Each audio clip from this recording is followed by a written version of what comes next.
What's up, guys? Bryan Lebo here with your Las Vegas market update video for November 2019. Well, it was another relatively quiet month for Las Vegas real estate, so there's not really too much to delve into on the news front. So today, let's just quickly dig into the numbers and see exactly what happened and where we're currently at. Okay, first up is last month's sales. Last month, we sold 2,671 homes.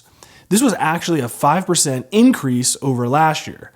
So this was actually a very good sign, since over the past 6 years, there's only been 1 year where the October sales increased over the previous year. So here's another strange trend. Typically, sales in October dip from August. Well, this now makes 3 years in a row that October sales have actually been bigger than the previous August sales. Not by much, but a pretty noticeable trend change. Okay, next up's everyone's favorite topic, median home prices.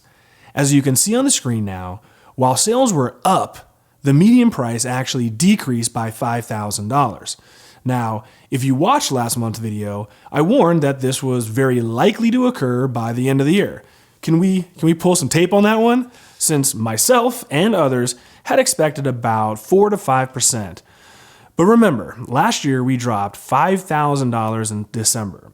So don't be too surprised if we wind up giving some of these gains back over the forthcoming months. All right, now this happened the same time last year and then more dramatically in December. So with this $5,000 drop, this now puts housing appreciation for 2019 at a solid, just even 5%. Now, historical appreciation is 4% in Las Vegas. If you pulled the video from the beginning of the year, 4 to 5% appreciation is exactly what I predicted. So come on, hit me with another flashback here. Since I think prices will increase about 5% for the next couple of years, which, by the way, is normal appreciation in Las Vegas. Now, the big question is, will we hold on for the next 2 months, or will we see another small dip in December? Looking back, about 50% of the time, the median price actually does drop in December. Now, if you really want a deep dive, consider this. Because December last year had a $5,000 price drop, we managed to appreciate almost $10,000 just this January. As a result, the median price hit $300,000 in January of this year. So when you really look at things, since January, we've only seen a $5,000 increase. That correlates to only 1.8% appreciation since then. So put even more simply, this year has been pretty damn flat overall. These numbers say 5%, but the reality is it truly hasn't been much. Okay, now let's check out our supply of inventory levels. On the screen now, you can see that we ended October with another 3.5% decrease in inventory. We're now up to 18 out of the past 20 weeks as decreasing inventory. Now, while inventory is still decreasing, keep in mind that we actually have about a couple hundred more homes on the market now than we did this time last year. But no matter how you look at it, technically, the numbers indicate a seller's market. Now, that may or may not actually be true, depending on where you live and what price range you're in. Okay, let's quickly break down our inventory now. As you can see on the screen, less than 1% of the market are now short sales, a tad bit over 1% are foreclosures, and that leaves about 98% of the market as, normal or traditional sales. As you would expect, the number of short sales and foreclosures just continue to shrink over time. Okay, let's briefly wrap up what we learned today and tie it all together. Sales were surprisingly strong, while the median price faltered just a bit by dropping $5,000. Inventory is continuing to shrink, but not a huge issue at the moment. And of course, normal sales are dominating our market as they should. So now that we know what's happened, what's going to happen?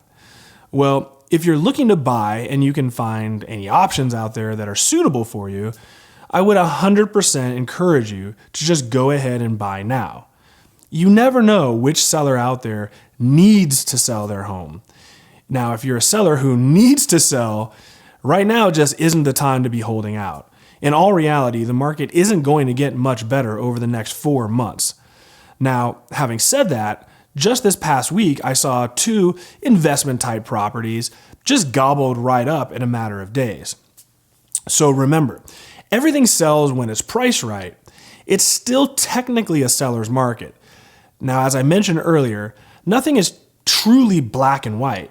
Homes priced at $300,000 have like 20 times the buyers than, say, homes priced at $800,000.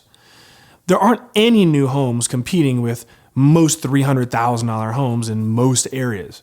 Meanwhile, in areas like Summerlin, there's tons of homes that are priced in the $800,000 price range.